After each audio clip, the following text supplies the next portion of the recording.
La modada actual, gonella de color i vestit de camisola. Si en els capítols anteriors parlàrem de la gonella negra i dels vestits blanc, drap i justet, en aquest tercer i darrer capítol volem donar a conèixer el vestit actual o gonella de color i el vestit de camisola o samarreta.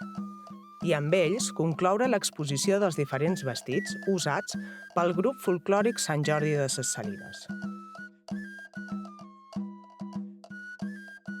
Gonella de color. El vestit actual o gonella de color és un vestit trencat o ruat, en el qual ja s'utilitzen una gran varietat de teixits, sedelines, sedes, domassos, astracan, ras i colors, habitualment blaus, verd foscos, marrons, que denominaven colors honestos. Fins fa poc temps, encara podíem trobar alguna dona que el portava en el seu dia a dia. També són iguals les espardenyes de morret, que formen part de tots els vestits de pagesa de les diferents èpoques, i per davall, els rifacos o faldellins, com la gonella blanca, amb la diferència que si la tela del vestit és més gruixuda, es solen portar menys perquè ja estufen prou. El gipó, que es porta per davall del cosset del vestit, té les mànegues estofades i els punys estrets. També podem observar els mantons de fleques espesses i llargues, de diferents colors i teixits, com vellut, gasa o seda, entre d'altres. Entre els plecs del mantó, les balladores solen portar un mocadoret blanc. A les espatlles, per enganxar o tapar les agulles dels collarets, s'hi col·loquen unes pinyetes o rosetes de colors fetes amb cintes de ras. Els caps van per darrere les espatlles de la balladora i tenen una llargària de 2 o 3 palms. A diferència dels vestits de gonella negra o blanca, la gonella de color no porta vetes al llarg de l'esquena. Al cap, la dona porta el mocador de modar de seda. Hi ha varietat de models i colors, però els més abundants de veure són els de tons grocs, ocres i negres amb motius florals. Feim ara un incís en la seva col·locació, ja que és important saber com s'ha de posar correctament el mocador. Una vegada obert, es plega per la meitat, tenint en compte que totes 2 puntes que aniran a la part de darrere quedin ben centrades. La que quedarà a la part de dalt serà una mica més llarga que la que anirà per davall. També ens hem de fixar en els plecs, o marques de plegat, ja que a l'hora de posar el mocador hem de tenir en compte que sempre aniran cap enfora. Una vegada posat i lligat el mocador, aquest ha d'estar a la part del darrere alineat amb trena i llaç, i de la part del davant fent-los uns plecs a cada costat abans de nuar-lo, de manera que quedin estofats, fent una forma triangular al voltant de la cara. Aquesta és una de les modades que es llueixen en el grup folclòric Sant Jordi de Ses Salines. A les ballades i celebracions dels dies de festa, però, s'hi sumen complements com emprendades, faldellins i rifacos, esmentats en els anteriors capítols de la gonella negra i blanca. Les dones de la colla també participen en celebracions religioses, com els passos a Sant Jordi.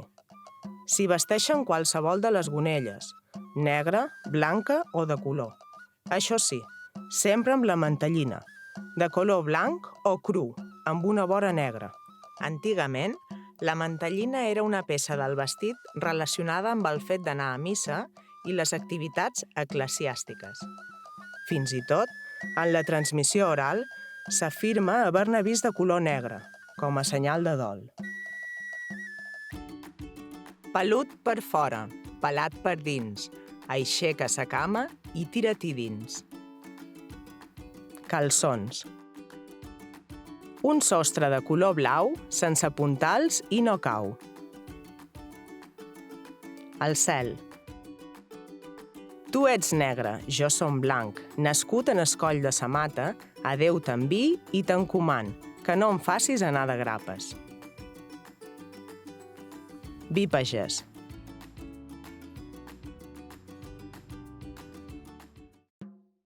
Gonella de feina.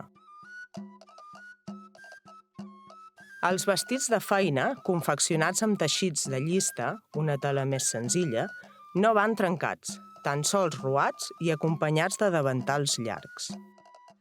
Com es pot observar, les dones sempre porten el mateix pentinat, una clenxa al mig del cap i una trena acabada amb un floc, adornat aquest amb un llaç ample i de colors vius.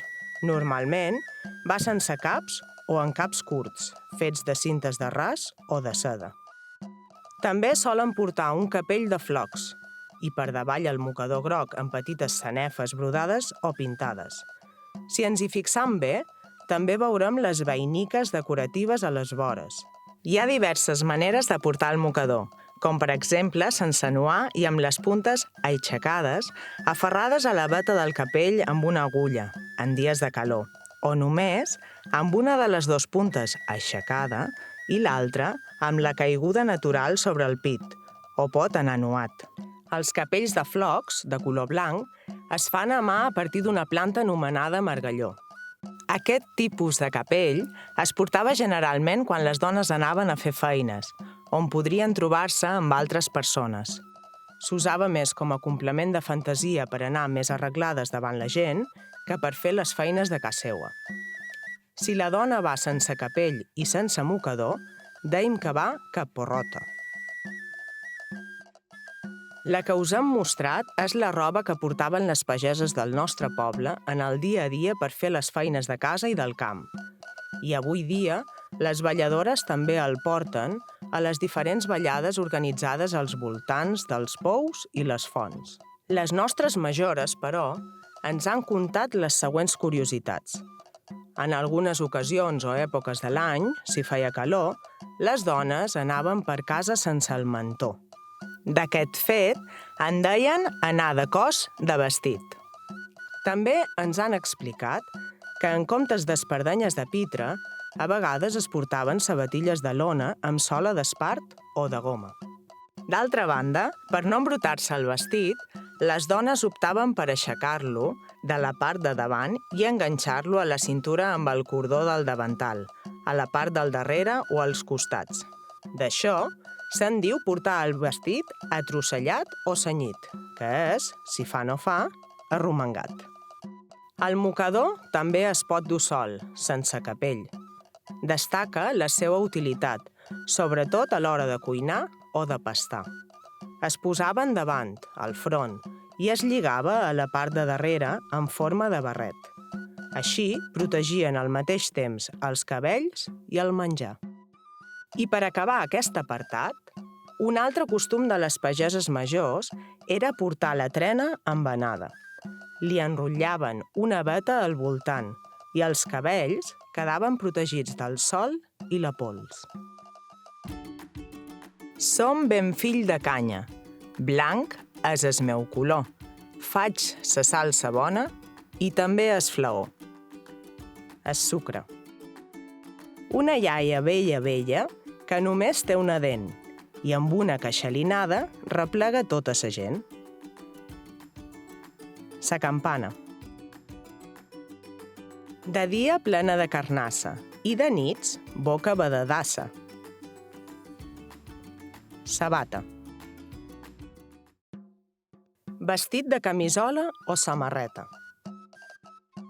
Aquest és el nom amb el qual es descriu la mudada d'home d'època més actual. Consta d'uns calçons acampanats i de color fosc. També d'una camisa de cotó o fil blanc que es porta per davall de la camisola, que és una camisa ampla que només corda amb un botó al coll i està feta amb el mateix teixit que els calçons. Per acabar, el capell, fet de feltre negre i ventalla ampla. Una muda que no porta cap mena de botonada, com fan els jupatins mostrats en capítols anteriors de vestits d'home. El vestit de camisola és fosc i llis, de mànegues llargues. Destaca el botó central al coll, com a únic punt per cordar-la. Normalment, camisola i pantaló són cosits de la mateixa tela, de colors foscos com el negre, blau marí, marró o gris fosc. Del capell, en podríem destacar que, a més del color negre, l'amplada de l'ala a l'antiguitat era un poc més gran que no actualment. Altres peces que complementen el vestit de camisola o samarreta també acompanyen els altres vestits d'home presentats anteriorment. Algunes d'elles són les espardenyes esmorrallades als peus, la toca a la cintura i el mocador de seda o sedalina al coll. Amb aquest darrer vídeo, conclou el que coneixem i ensenyam als nous balladors i balladores del grup folclòric Sant Jordi de ses Salines pel que fa a la vestimenta antiga. I seguim oberts perquè la gent major del poble ens transmeti tots els costums, vivències o anècdotes que convé conservar per poder passar a les properes generacions perquè no s'oblidin.